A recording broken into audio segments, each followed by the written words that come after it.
Bonjour à tous. Aujourd'hui, donc, je vous amène sur une boucle qui passe par la passerelle d'Olzarte. Donc une passerelle qui a été construite par les Italiens pour l'exploitation de la forêt, qui a été faite en 1926 si je ne me trompe pas, et qui va nous faire une boucle de 14 km avec si le temps est dégagé, une vue sur le pic d'Ori. Donc le premier pic de plus de 2000 mètres partant de la côte basque, et contempler la vue sur l'Aro.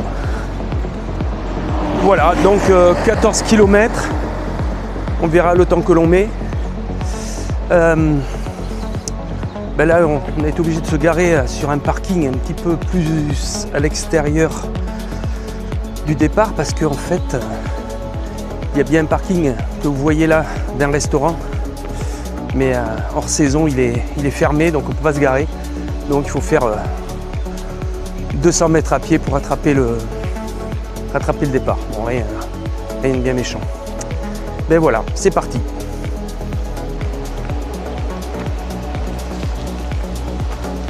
Donc là nous empruntons le départ qui suit la petite rivière. Et la passerelle se trouve à 2 km.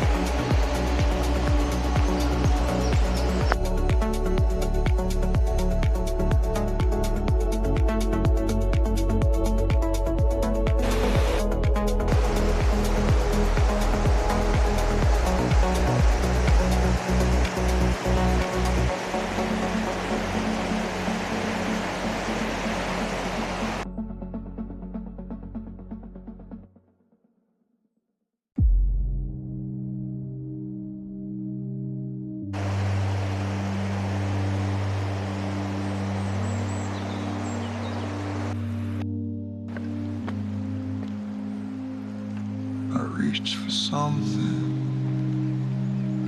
I couldn't name. Bon, montée un peu raide, malgré les marches qui sont installées. Et j'avoue que la petite main courante sur le côté n'est pas du luxe.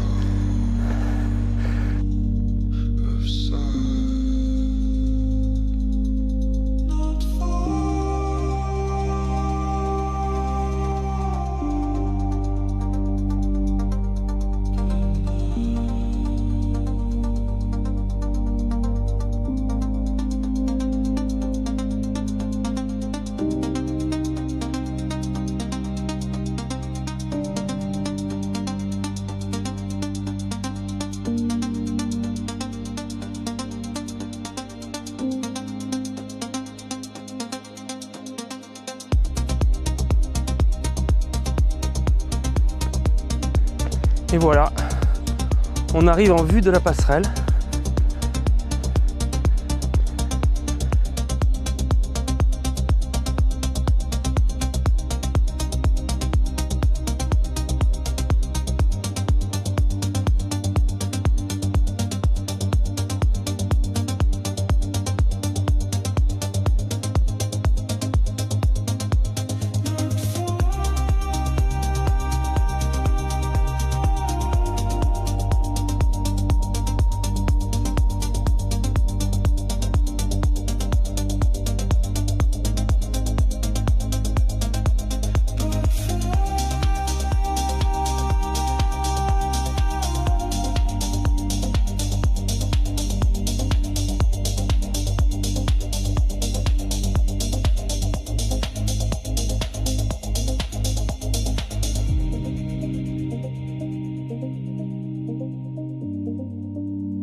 La passerelle bouge un peu.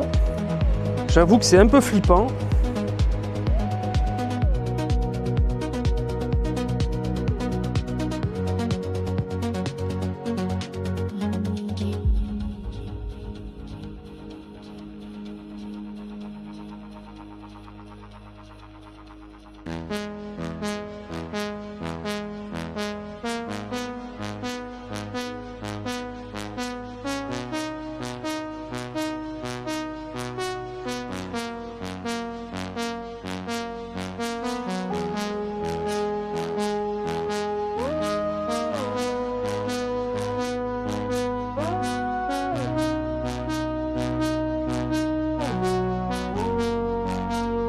I can hear the silence call.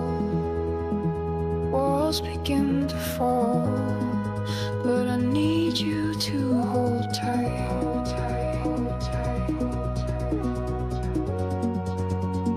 I've been running through the night, searching for the light, but I need you to burn bright.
There's no end left to the darkness.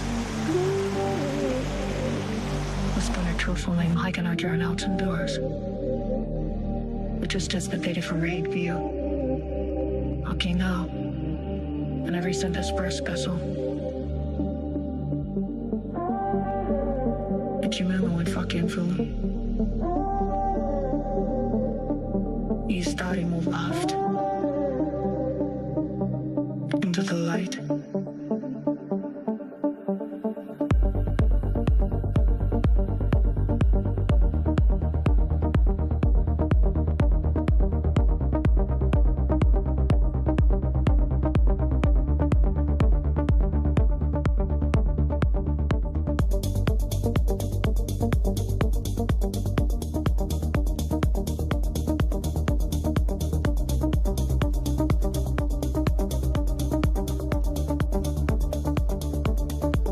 Lost in the night,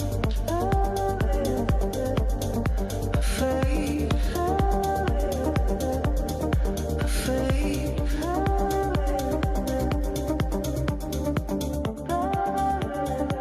into the light.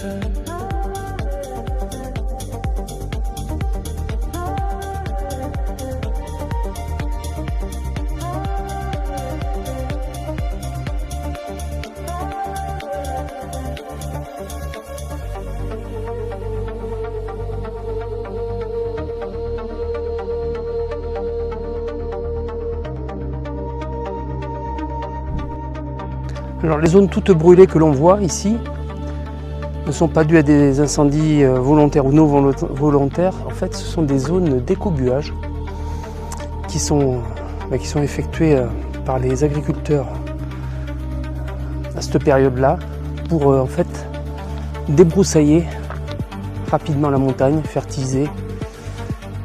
Donc c'est pas très joli, mais c'est très utile.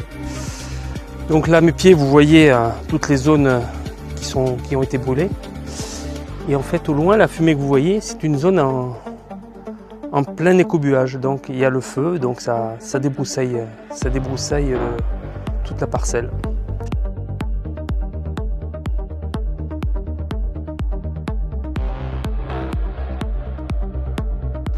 Bon, là on vient d'atteindre une partie un peu moins pentue, donc je vais pouvoir en profiter pour faire un petit bilan de cette sortie.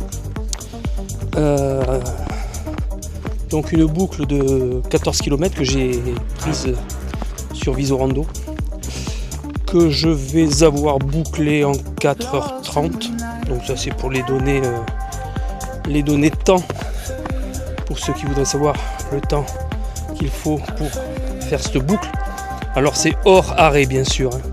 Et puis moi je m'arrête souvent pour faire des prises de vue avec le drone, donc je perds un peu de temps.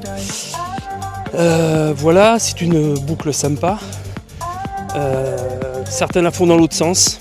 Moi je préfère la faire dans ce sens-là, parce que si vous partez tôt, notamment pendant les vacances, ça vous permet d'arriver à la passerelle d'Olzarte tôt et de pouvoir faire des photos sympas sans qu'il y ait 15 millions de gens sur la passerelle.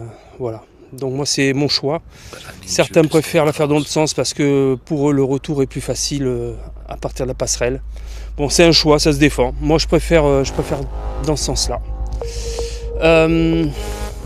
Sinon quoi dire, elle était indiquée comme difficile. Alors je dirais pas qu'elle est facile, mais en fait il y a la partie raidillon avant la passerelle qui est assez raide, même s'il y a une main courante, c'est quand même c'est costaud, faisable. Ensuite après la passerelle, c'est très très facile, je dirais même c'est très facile, oui, c'est que de la piste plate, voire faux plat montant, mais pas du tout difficile. La seule difficulté c'est après, avant d'attaquer le plateau, dont je ne me souviens plus le nom, mais dont je vous mettrai le nom en incrustation dans la description. Là il y a une partie un petit peu raide aussi qui intervient après avoir fait les 3/4 de la rando et qui arrive au plateau. Et après, une fois qu'on a basculé de l'autre côté pour la descente, c'est de la piste facile, vraiment zéro difficulté. Il y a là la fin, là, si on regarde la descente qui est un peu... Ouais, il faut faire attention, quoi. Mais bon, c'est faisable, hein, c'est faisable. Voilà, donc très belle randonnée. Bon, quelques passages boueux quand même, parce qu'on est en fin mars, et c'est encore très très humide. Il y a beaucoup de cascades, ça c'est très très sympa. Il y a pas mal de passages à gué également. Voilà, donc allez, je vous dérange pas plus longtemps avec mon speech. Je vous dis à bientôt sur Terra Trek pour la prochaine randonnée. Et merci de vous abonner, c'est très important pour les petites chaînes comme les nôtres. Et si vous avez des remarques ou des commentaires à faire, n'hésitez pas à les faire, je vous réponds très rapidement. Voilà, allez, merci, à bientôt. Ah, petit problème pour traverser.